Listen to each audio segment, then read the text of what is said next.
Hey guys, it's me, Carrie. You seemed to react really well when I did a tag video the other day. First of all, forgive my hair. I'm just out of the shower, so it's wet. But, you know, that's how I roll with you guys. I usually look like Garbaggio. So, anyway, I'm just going to get right to it. But you guys seemed to react really well when I did a tag video the other day. So I decided I would do another one.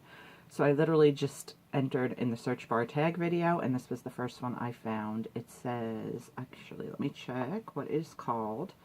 It is called the Questions Nobody Asks tag, and it's from someone named Meredith Foster. Apparently has almost 5 million followers, so props Meredith.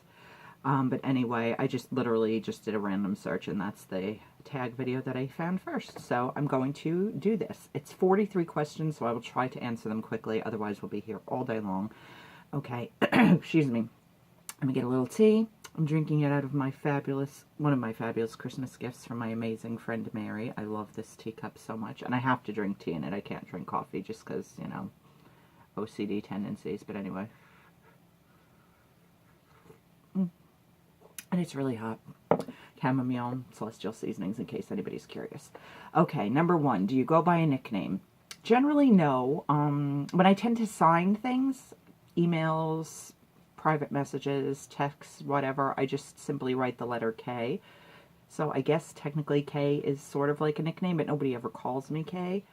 The only nickname people generally call me, my mom calls me Pokey. It's a long story. Basically, she used to call me Porky Pig. And I was really insulted by that. And I don't know where she even came up with that. But I'm like, geez, Mom, I guess you think I'm fat. So Porky evolved into Pokey. We dropped the pig. She calls me Pokey. I don't know why. And my husband occasionally and some of my friends call me Care Bear with a K if they write it out. But I don't generally go by nickname. Carrie is sure enough as it is. So. Number two, when driving, do you listen to CDs, tapes, the radio, or nothing? Generally, I listen to CDs or the radio. I do have a tape player in my car. My car is a 98 Toyota Camry. Yes, you know, because I roll with nothing but high class everything. And it came with the tape player in it, and I had to actually ask for the optional upgrade when I got it. It was a used car. It was only 2 years old when I got it, but it was a used car from a dealership, and I had to ask them if they would put the CD player, and they said no problem. But I do occasionally listen to tapes, too. Luckily, I didn't throw them all away. A few years ago, in the midst of one of my very rare depurging, you know, cluttering, actually it wouldn't be depurging, it would be purging, decluttering affairs, I got rid of pretty much all of my cassette tapes, all of my mix tapes from when I was a kid, all of my store-bought tapes. Did the same with VHSs a few years ago. I'm kicking myself for that now because apparently they're valuable again. I did save some, but I do listen to tapes occasionally as well. I can't have nothing. Like, there was a time when my radio and my CD player wasn't working, and I had to play music from my phone. I can't be in the car with no music. Am I a window person or an aisle person? I guess that means any type of transportation. I mean, I immediately think of airplanes, but trains too. I am a window person. Even though I have to go to the bathroom frequently and I hate having to bother people to get out of the way so I can get up to go to the bathroom, I do like to be on the window, in the window seat. I like having a view. I like being able to disconnect from the fact that I'm in a contained environment, especially on an airplane. I don't like being on the aisle. I have been once or twice and it's miserable to me. My mom prefers it because she likes to be able to have the freedom to get up and about and not disturb people. But no, I don't like seeing the other row. I don't like seeing the aisle at all. I just like to be in the window seat and be able to disconnect and pretend I'm someplace else. Number four, how do you relieve stress? It's a very good question. And if you guys have some suggestions for that, please leave them in the comments below. I have an awful lot of stress, more than the average bear. I do suffer from clinical depression and anxiety, which if you're not brand new here, you already know about me. So I am stressed pretty much 99% of the time, even if there's no legitimate reason for me to be. I like to color, I like to read, I watch a lot of MST3K and riff tracks, movies and TV in general, but those in particular. Even if there's certain episodes that even if I've seen them 50 times or 100 times, I'll watch them over and over and over again. I'm Looking at You, The Touch of Satan. I literally could pretty much memorize the entire dialogue, including the riffs, because I love that one so much. That definitely calms me down. Anything crafty, really. I like beading bracelets, I like working on my junk journal. But I guess, yeah, the main things would be reading, TV, movies, and crafty type stuff. And writing, of course. All right, number 5. What's your favorite childhood TV show?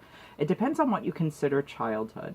As a little girl, cartoon-wise, my favorite was, and probably still is to this day, Josie and the Pussycats, in both of its incarnations. I loved the original series, and I actually liked Josie and the Pussycats from Outer Space, even though it was so preposterous and such a lame plot device to keep the show rolling, but I liked those two, although I don't remember them as well. I don't think they got repeated as much, but I loved Josie. I liked the Josie and the Pussycats movie a lot, too. I thought it was a really clever, fun interpretation of that show. And, of course, Parker Posey's in it, who I worship. But honestly, if you consider childhood like any time before you're a teenager, technically I get in pretty much just under the wire with age 11 when I discovered Santa Barbara, the soap opera. I worshipped everything about that show. I didn't watch from day one, and it kills me to this day. I started watching in 1984, the year it debuted. It debuted, I believe, July 30th. Useless information in my blonde brain. But I started watching later that year. I can remember the very first episode I saw. Eden Keppel had been kidnapped by Peter Flint, the Carnation Killer, and he had her in the woods, and she was blindfolded, and somehow she got out of the car, or he threw her out of the car, and she managed to escape. I could look it up and find out the actual episode number, and I've done that in the past. I don't know it off the top of my head, but I worshipped that show. Marcy Walker had me at hello. A. Martinez, who I've actually had the great good fortune of getting to know a bit on social media, is such a wonderful man. I worshipped Cruz and Eden as a kid. If you are not familiar with Santa Barbara, none of this will make sense to you, but I watched it from that moment until the day it ended, sadly, in 1992, and was canceled, and I wept and sobbed and just lost my mind over it. I was so devastated, even though by then most of the characters I loved had already departed the show, and honestly, the quality had gone way down. John Conboy, I blame you, exec producer, not for nothing. He ended the final shot. They did this beautiful, beautiful, beautiful closing montage with this gorgeous song, and they showed all the cast members, and they showed the crew, and they showed everyone in the office, and it was so beautiful. And then the final shot, we have John Conboy, the exec producer, walk into a spot and put out a cigarette. I mean, really? Like, ew, first of all, smoking is so disgusting and so bad for you, but that was how you wanted your final shot? I mean, I get that symbolically you're putting out the light on the show and all that, even at, you know, at 18. Was I 18 yet? I was 19. Yeah, 92, I was 19.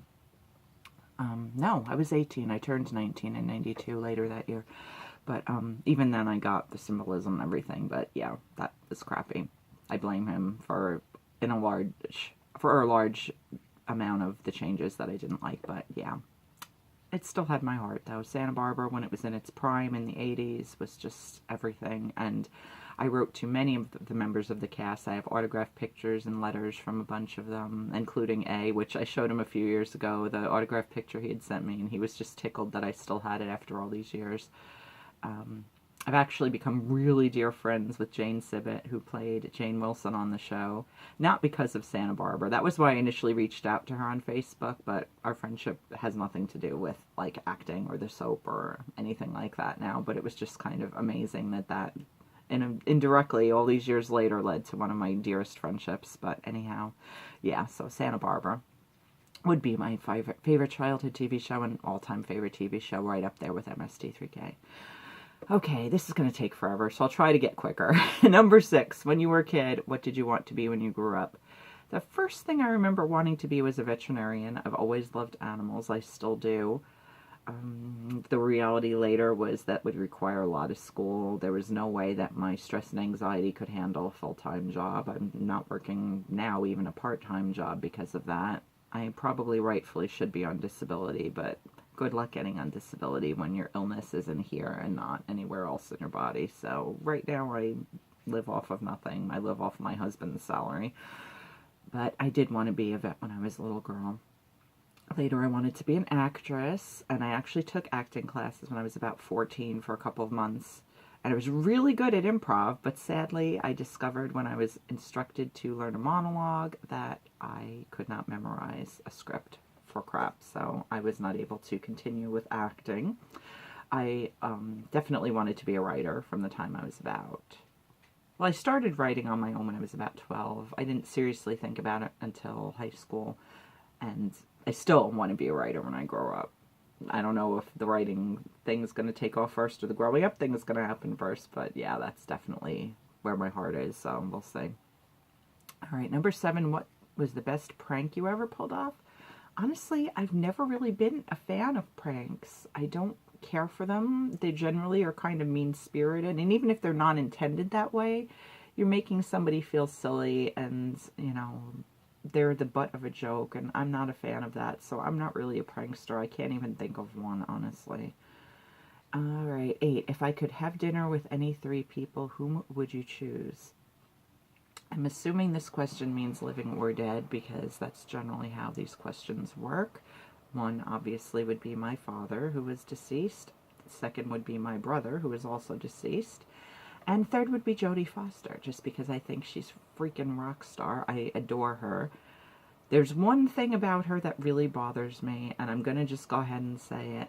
I love her so much. I don't respect the fact that she chose to shoot Carnage with Roman Polanski, who is actually a convicted child molester, child rapist. I don't get why she and Kate Winslet and Christoph Waltz and oh God, John C. Reilly chose to work with that man, in spite of it being well documented that he was a child molester and child rapist.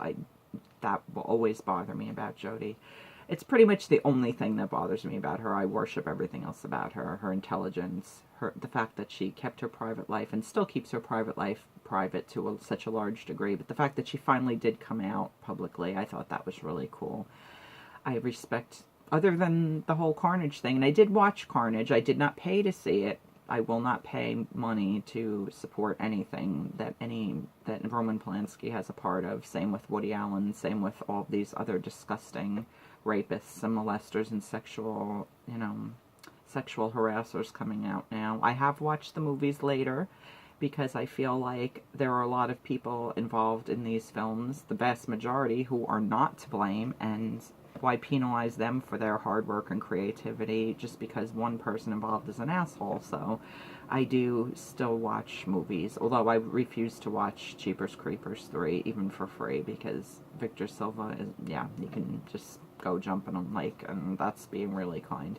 But anyway, I would still want to have dinner with Jodie. And that might be one of the questions I'd ask her, and hopefully she would give me an honest answer to that, because there's got to be some reason, especially as a mother, how she could justify working with that piece of shit. But anyway, okay. Where am I? Number 9. Gosh, this is going to take forever. This may have to be a 2-parter, unless I get a lot quicker. Okay, number 9. If you could get back any article of clothing you once wore, what would it be? Without question, my baseball 3/4 sleeve Tori Amos sweatshirt from her tour in the early 90s. I threw it out, I believe, or donated it because it got a stain on it, and it's a shirt that I still to this day love. It had blue 3/4 sleeves. It was either lighter blue or gray in this part, and it had a hot air balloon on it, and it was a freaking awesome shirt, and I've looked for it since on like eBay and stuff, and once in a blue moon I see it and people want an arm, foot, and a leg for it, and I refuse to pay that. But I wish, even with the stain, I had kept that shirt. I loved that shirt so much. Okay, number 10. If you could hire any actor to portray you in a movie, who would you choose? Duh. Okay, Jodie, next question. If you could play any instrument, which would you play? That changes, but probably more often than not, I say it would be piano. I did take piano lessons when I was a kid for a few years, but again, I had an obstacle when it came to actually reading music. My wonderful piano teacher, Miss Banks, who was like, is long gone now, because she was probably like 85 when she taught me. She taught all neighborhood kids out of her home for like, I think $5 a lesson. And then she gave us She had this big plate of candies in little bags. Before they even had Ziploc, like the little ones that tied, that you would bring your lunch in. She would have bags of candy, and every student got to pick a bag of candy at the end of class. She probably spent the $5 buying the candy, but she just loved teaching, and she loved being around the kids, and she was, bless her heart, such a wonderful, wonderful lady. But she numbered the fingering in my books when I was learning. So I was good then, and I'm pretty good at picking out notes by ear. I couldn't go like, that's a D. I mean, I know it's a D, but like if I heard a note, I wouldn't go, oh, that's a D. But I can kind of copy, you know, music that I hear to some degree, like, and by ear playing is better than reading music because I'm not really great at that. But I wish I'd stuck with that and gotten better at it and gotten over it and learned to read music. I would also love to play the ukulele. I think that'd be super fun.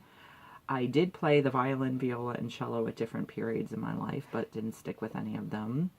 I think it would be fun to learn the drums. Sax I think would be cool to play, but if I had to choose just one, it would be piano, just because that was the one I took the longest and had, I guess, the best aptitude for. I just had to get over the whole struggle with reading sheet music thing.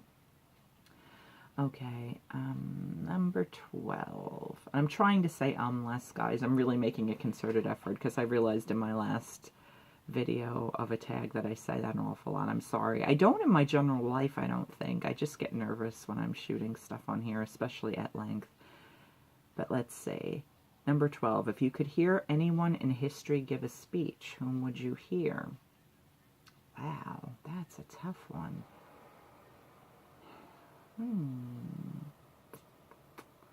With the news of late, and especially after Oprah's kick-ass speech at the Golden Globes last night, Google it, YouTube it if you didn't watch it. It was very inspirational. And I like Oprah. I'm not in love with Oprah because I think sometimes Oprah's a little too in love with Oprah. But I really, really respected the hell out of this speech. So after that speech, I would probably say Rosa Parks. I don't know how much she spoke out publicly, but I would love to hear what that woman had to say about anything. Let's see. I'm mumbling again.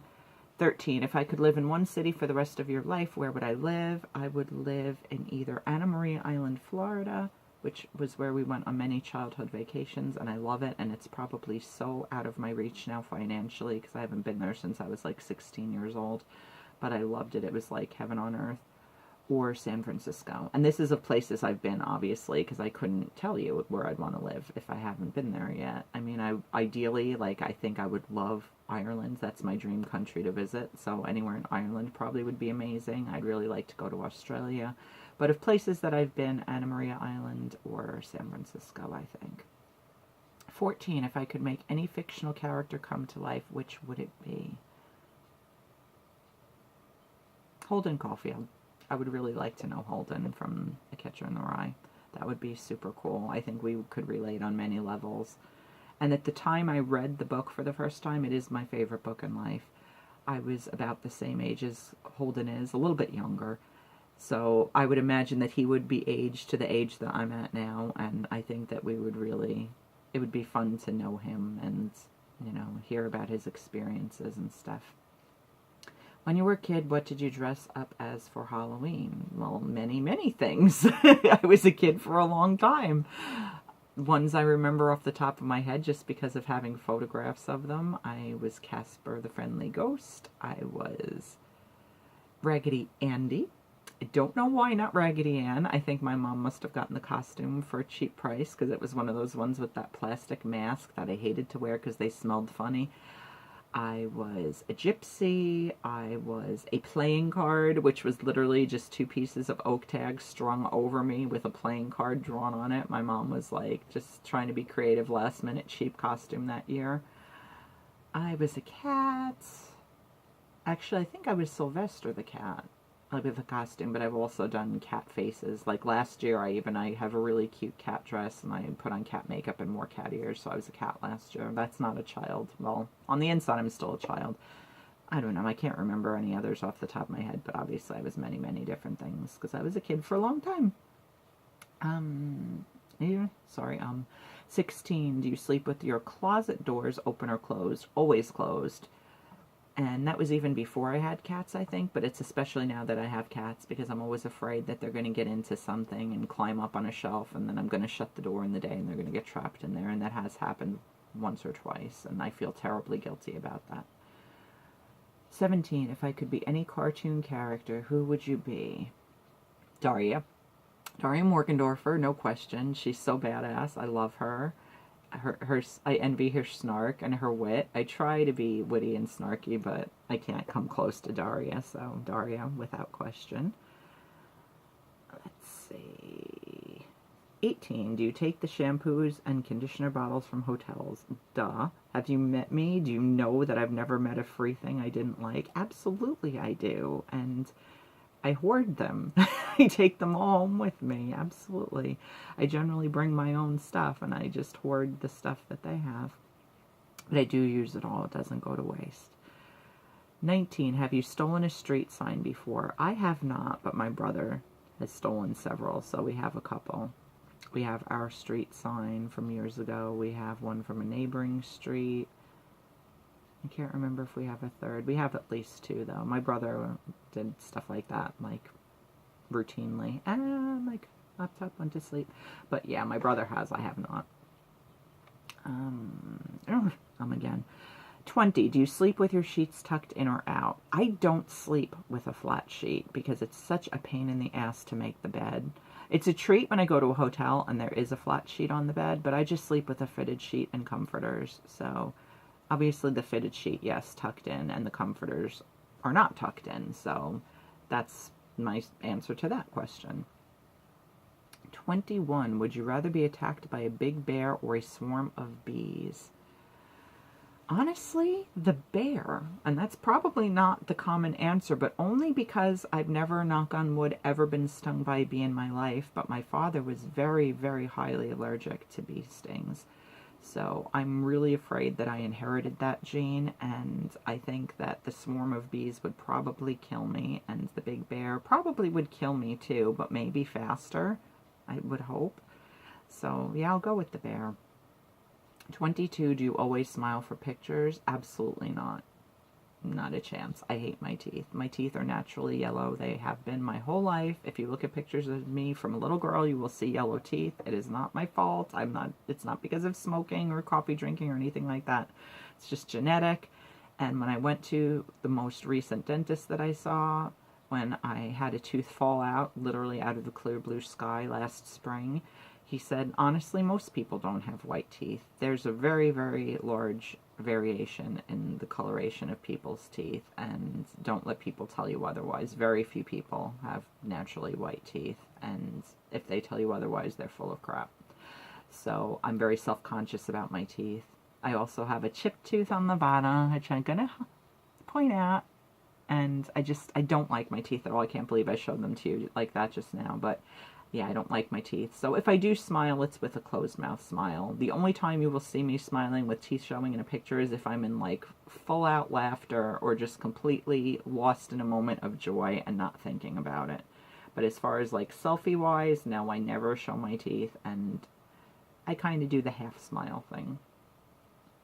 All right, let's see. Number 23, have you peed in the woods? My last question and answer thing, getting to know you tag, I admitted that I went camping a lot from the time I was 12 till I was 18. So yes, you can, or sorry, not 12 to 18, 3 to 12, age 3 to 12. So you could bet your ass, yes, I peed in the woods many, many, many times because we never had a motor home, so we never had an easy, accessible area to go to the bathroom. We had to walk to the facilities, and in the middle of the night with my mother with 2 little kids, there was no way she was getting dressed or putting on shoes or whatever to walk us to the bathroom. So if it was number 1, yes, we would go outside the van and pee in the woods routinely.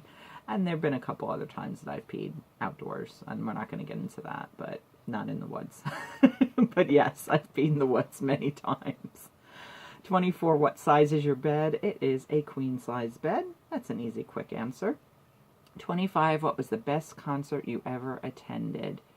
Up until the past few years, I would have had a really hard time choosing because I've seen a lot of amazing shows. I was very fortunate. Now I don't really go to concerts too often because they're way too expensive. and it's just pathetic. I used to see a lot of free shows in Florida. It was great because Disney World used to have spring and summer, and during the Food and Wine Festival in the fall, free concerts. And for a time, Universal Studios in Florida had free concerts as well, so I saw a lot of really cool free shows. And we get occasional free shows here on Long Island, but not as often as we used to. But my best concert I've ever attended was about, I want to say 4 years ago, 3 or 4 years ago, Idina Menzel at Jones Beach. Without question, she was life-changing. It was so phenomenal. I loved it, and I would go see her again in a heartbeat. Second place would be Sarah Bareilles, and I only got to see Sarah do a really short set at a free concert here in New York. They used to do this thing called Fresh in the Park at a local park called Eisenhower Park. It's sponsored by a radio station, Fresh 102.7, and they typically get 3 different bands to perform.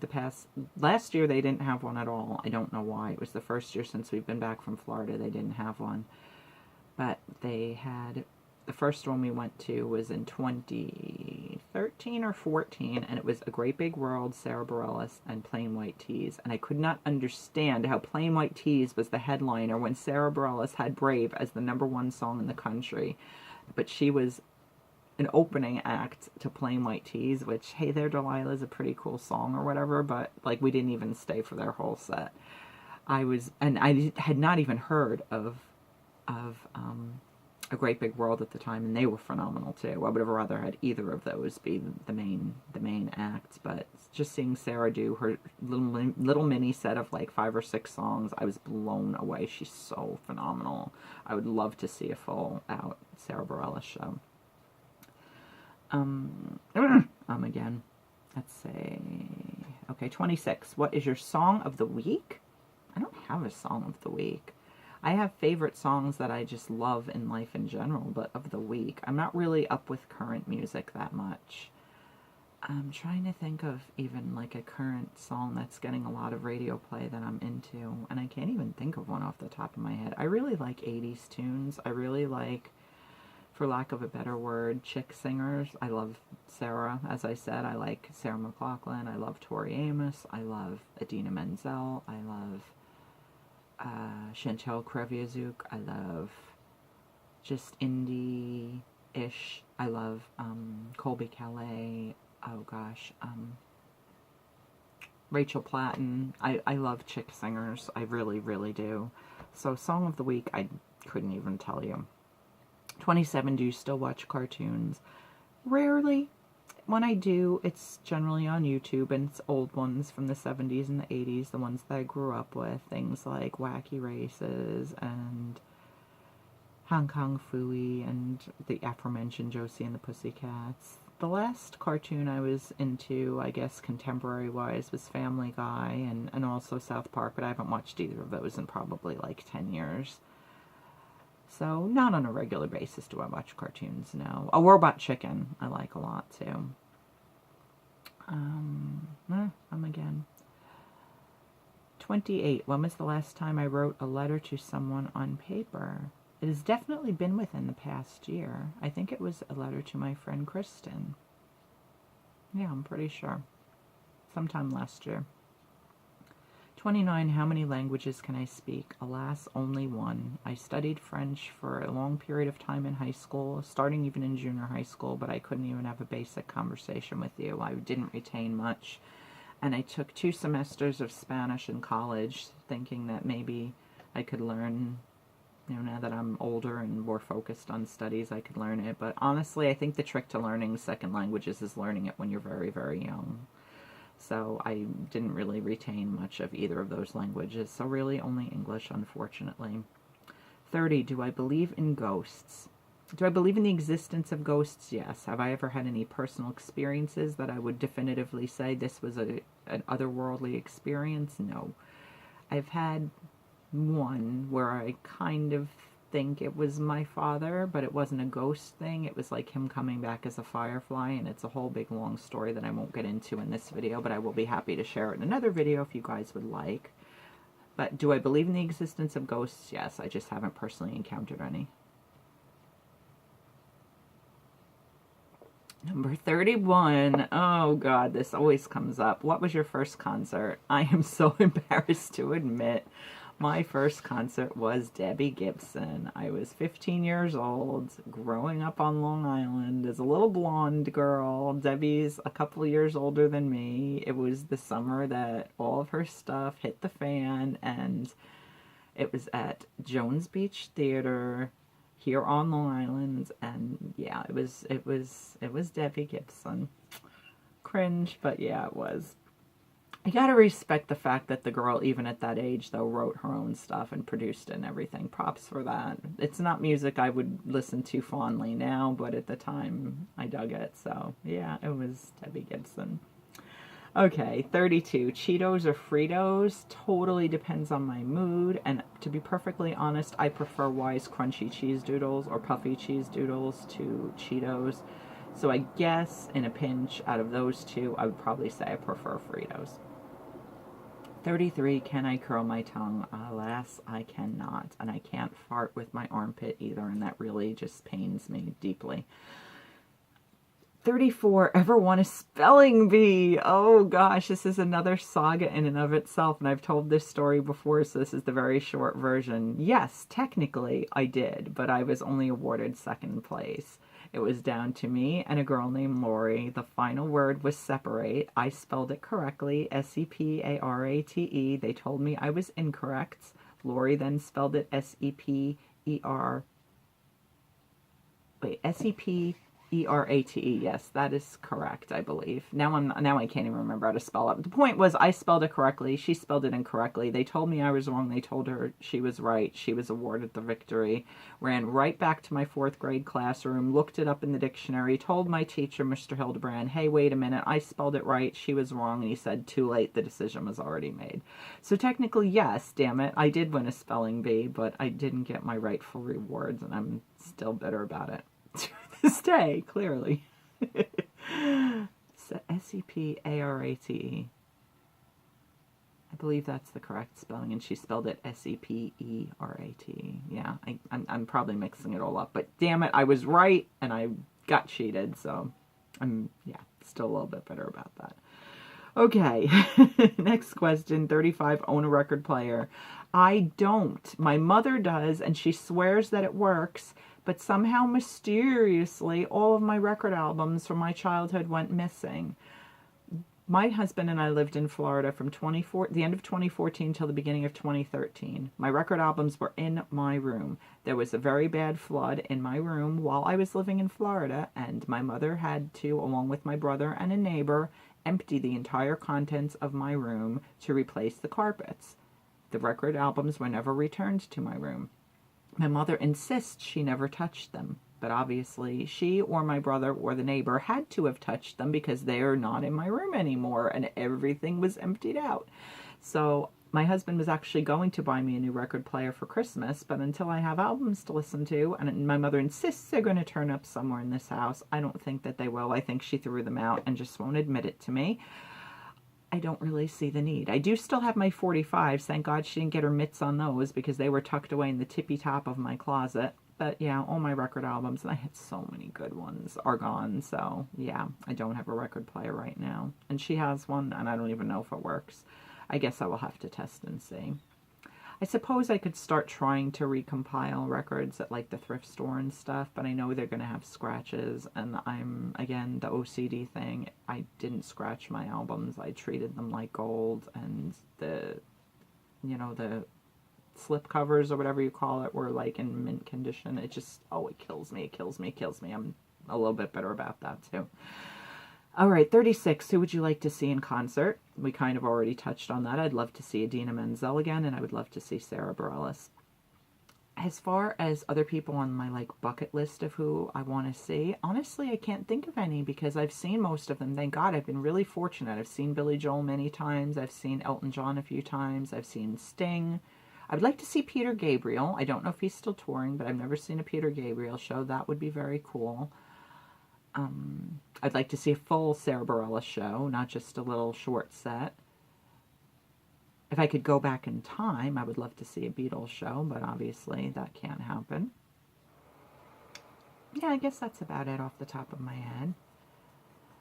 37, sugar cookies or snickerdoodles? I've only had snickerdoodles a couple times, and it was only within the past few years that I even realized that's what snickerdoodles were. Because, of course, you hear snickerdoodles and you think of Snickers bar, but it has nothing to do with that if you're not acquainted. Snickerdoodles are cinnamon cookies. They're okay, but sugar cookies. That's a pretty easy one for me. 38, can I swim well? I can swim. I wouldn't drown if someone threw me off a boat or something, so I guess that's well enough to survive. But I mean, could I win a race against Michael Phelps? Of course not. I can swim, but I don't know if I would classify it as swimming well. I guess I can hold my own. 39, are you patient? I can be. I can be in certain circumstances, but if I'm being honest with you and myself, generally no. I'm very, very impatient. I'm Veruca Salt. I don't care how I want it now. 40, DJ or band at a wedding? Well, since I've been married already, we will be celebrating our 14th anniversary this year, and we did not have a wedding reception. It was simply my mother, my grandmother, myself, my husband, and a pastor we found online at Jones Beach here on Long Island. We didn't have a reception, so I mean, I guess if I were to have a reception now, like if we were to renew our vows and do a whole big to-do, probably a DJ, just because I think that they would have access to original versions of things, and I generally prefer original versions to covers, and they would have a wide variety of music, whereas bands don't necessarily cover all different genres, so I would say a DJ. 41, ever won a contest? I have. I don't remember what I won. I think it was a store called Stax, S-T-A-X. I think it was a clothing store that was affiliated back in the day with Toys R Us and Kids R Us and that whole company, because I kind of remember them having that whimsical font and like rainbow colored letters. I think I won a television set one time when I was like a teenager, but I didn't end up even getting to keep it because I think my brother didn't have a TV and I did, so he got the prize or something, which is so unfair. I should have gotten his and he should have gotten my crappy hand-me-down. But I did win a TV, and I've never won, you know, on scratch-off lotto tickets a couple times. That's not really a contest. Oh, I did win a contest. I did win a contest. In high school, I won a scholarship contest. There was a scholarship contest for creativity, and I was really stoked to win that because that was the one I wanted more than anything else. You could enter with any basically type of creative entry. Some people played an instrument, some people wrote, some people drew and painted, and there was all kinds of creative entries, and I wrote a short story, not even realizing that this scholarship was in memory of a young man who was killed by a drunk driver. I legitimately wrote a piece about a girl who was killed by a drunk driver. Had no freaking idea. So I don't know if it was the subject matter that gave me an edge or legitimately just the talent of my writing, but I did win that scholarship, and damn, I was proud. I was so stoked because I was counting on another scholarship because my high school sucked and because everything was political and it was all about who you knew and who you were related to. And I wasn't cool, and nobody in my family was involved in, you know, the Board of Education or anything like that. I got screwed, and I didn't get the one scholarship that I was pretty damn sure I was going to get, because like 1/5 of the grade got this scholarship, and I damn well deserved it, but I didn't. So when that happened, I was like, what the freaking hell just happened? But I knew I was invited to this award ceremony, so I had to have won something else, and that was the only other thing I entered. So I was just like, there's no way I could have won the creativity scholarship, but I did. And it was, I think it was only like $500 or something, but man, that was a well-deserved victory, I think. I felt so vindicated because it was judged by the family. It was not judged by the school. So I knew I had a fair shake, and I was so proud of myself for that. So yeah, that's still something that I'm really, really, really proud of. Okay, we're almost there, guys. Number 42, do I have kids? I do not. Unless you count fur babies, I do have 2 cats. I cannot have children. I am infertile. I have a lack of progesterone or some such nonsense. Honestly, when I got the phone call in 2012 from the gynecologist saying, well, we're really sorry, we did your blood work and you're not going to be able to have kids unless you seek fertility treatments. And then it became Charlie Brown teacher's voice because there was no way in hell I could afford fertility treatments. So I knew kids, were not going to be an option for me unless I adopted, and I am in no financial place to adopt a child. We're living upstairs in my mother's house, my husband and I, so it would be irresponsible to bring a child into that financial situation, even though I think I would have been a kick-ass mom. And as for 43, do I want kids? I've kind of already answered that. I mean, part of me longs for them still, but most of me realizes that between our financial state, between my husband and my mental state, with our anxiety and our depression, and in his case, bipolar disorder, I don't know, but, you know, it could literally just be too much for us to have children, so it's probably for the best that we don't, and in a way, it's probably for the best that that decision was taken out of our hands. So even though I blame myself, and I always will, it is what it is. So, yeah, that's a nice, happy question to end with. I guess for many people it would have been, but yeah, whatever. That is the 43 question quiz. I will definitely copy and paste these questions if you would like to take on this challenge. And I actually answered these all in less than a minute apiece. That's pretty good for me. That's actually extraordinarily good for me. I hope you guys enjoyed this. I will definitely be shooting more tag videos because I do think they're a lot of fun, and you guys, like I said, have expressed an interest in getting to know me better, and that you've liked these videos when I've shot them in the past, and I'm happy to do what makes you happy, and they're fun for me too. It's fun to revisit memories and think about these kinds of things that I wouldn't necessarily. So anyway, I hope you enjoyed this. Excuse me, again, sorry for the crazy hair, but, you know, it is what it is, and the messy room and whatever, but this is actually a fairly decently comfortable place to shoot, and the light's not awful, so I may be shooting more here at my desk. But anyway, thank you for watching, guys. I really appreciate it, and I will be back soon with more stuff. Bye, guys.